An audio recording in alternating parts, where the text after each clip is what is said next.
Grocery यानी किराना हम सभी के बेसिक नीड्स में से एक है, लेकिन इसके बावजूद ग्रोसरी स्टार्टअप्स बैंकरप्ट क्यों हो रहे हैं? अकेले 2021 में ही भारतीय लोगों ने करीब 44,000 करोड़ रुपए की ग्रोसरी खरीदी थी, लेकिन इसके बावजूद देश भर में 400 से ज्यादा ऑनलाइन ग्रोसरी स्टार्टअप्स बंद हो गए।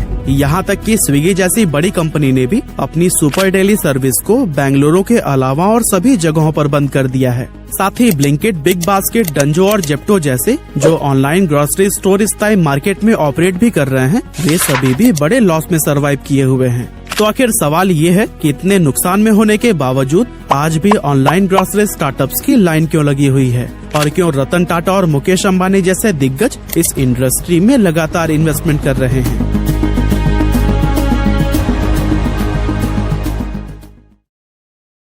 इंडियन ग्रोसरी स्टार्टअप्स लगातार फेल क्यों हो रहे हैं, इस रीजन को जानने के लिए सबसे पहले हमें इनके बिजनेस मॉडल को समझना होगा।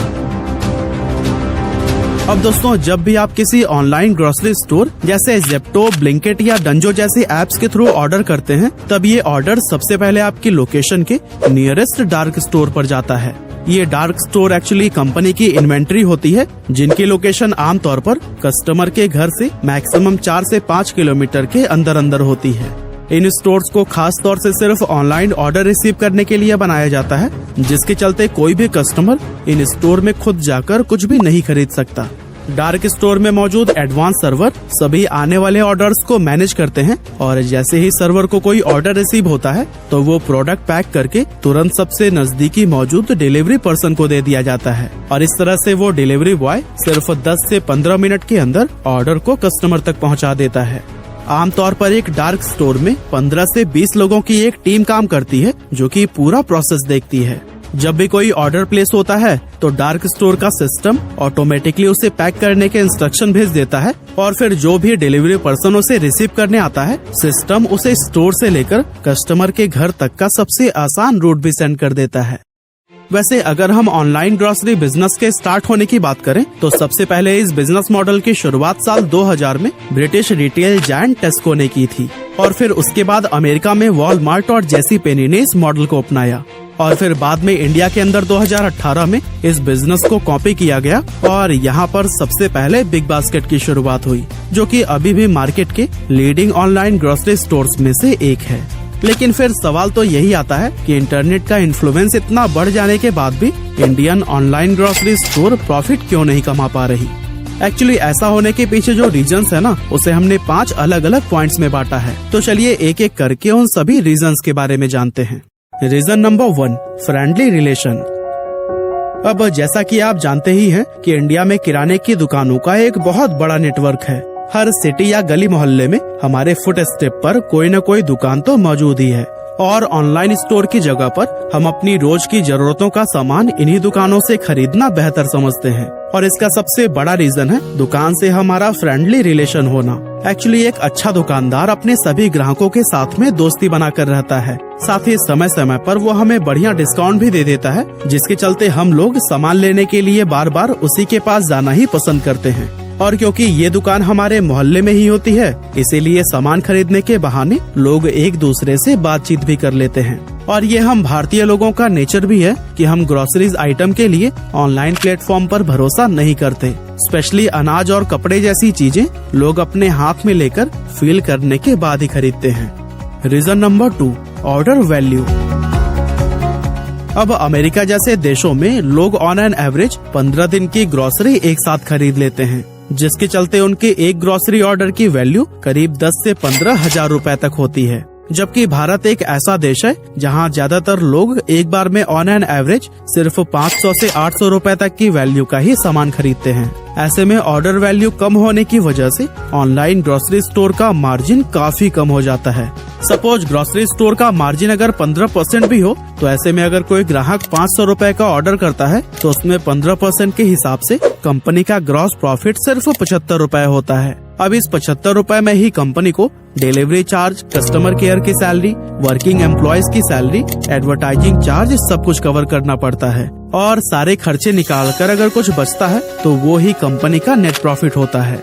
लेकिन आप खुद ही सोच लीजिए कि इतना सब कुछ निकल जाने के बाद से कंपनी के पास में बचता ही क्या होगा। और यही वजह है कि इंडिया में ऑनलाइन ग्रोसरी स्टार्टअप्स प्रॉफिटेबल नहीं बन पा रहे हैं। Reason number 3, delivery related problems.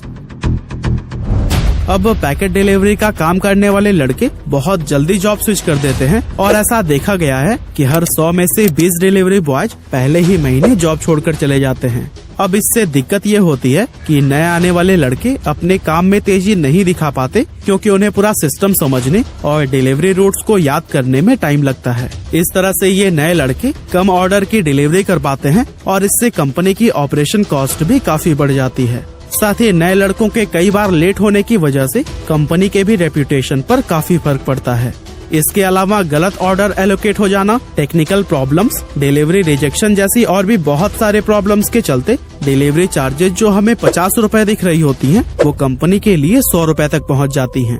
क्योंकि सामान घर पहुंचे या ना पहुंचे, लेकिन जो बंदा सामान लेकर गया है उसे तो उसकी मजदूरी चाहिए ही ना।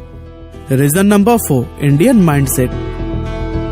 अब ये हम सभी भारतीय लोगों का माइंडसेट है कि हम बिना डिस्काउंट के कभी भी शॉपिंग नहीं करते। हम तो वो लोग हैं जो कि 20 रुपए की सब्जी पर भी फ्री का धनिया नहीं छोड़ते। यानी ग्रोसरी पर तो हमें डिस्काउंट हर हाल में चाहिए होता है। अब ऐसे में ऑनलाइन कंपनियों के लिए दिक्कत ये हो जाती है कि वो अगर डिस्काउंट दे तो उन्हें खुद कुछ नहीं बचता और अगर डिस्काउंट न दे तो ऑर्डर आने बंद हो जाते हैं। यहाँ तक कि पहले ऑर्डर के लिए जब ऑनलाइन स्टोर कुछ डिस्काउंट देते हैं तो फिर एक ऑर्डर करने के बाद से लोग उस नंबर से दोबारा ऑर्डर ही नहीं करते और दोबारा ऑर्डर करने के लिए अपनी फैमिली मेंबर के ही किसी नए नंबर का यूज कर लेते हैं। Reason number 5, too much marketing cost. ज्यादातर ऑनलाइन ग्रोसरी सेलर्स अपनी सेल बढ़ाने के लिए एडवर्टाइजमेंट पर पानी की तरह पैसा बहाते हैं। अब नो डाउट उससे उनकी सेल तो जरूर बूस्ट हो जाती है, लेकिन इस मार्केटिंग में उनका अच्छा खासा पैसा खर्च हो जाता है। इस तरह से उनके द्वारा कमाया गया थोड़ा बहुत प्रॉफिट भी ये मार्केटिंग कॉस्ट जोड़ने के बाद से लॉस में बदल जाता है। अब आपने शायद गौर किया होगा कि बिग बास्केट और ब्लिंकिट के कितने सारे एड्स आते हैं।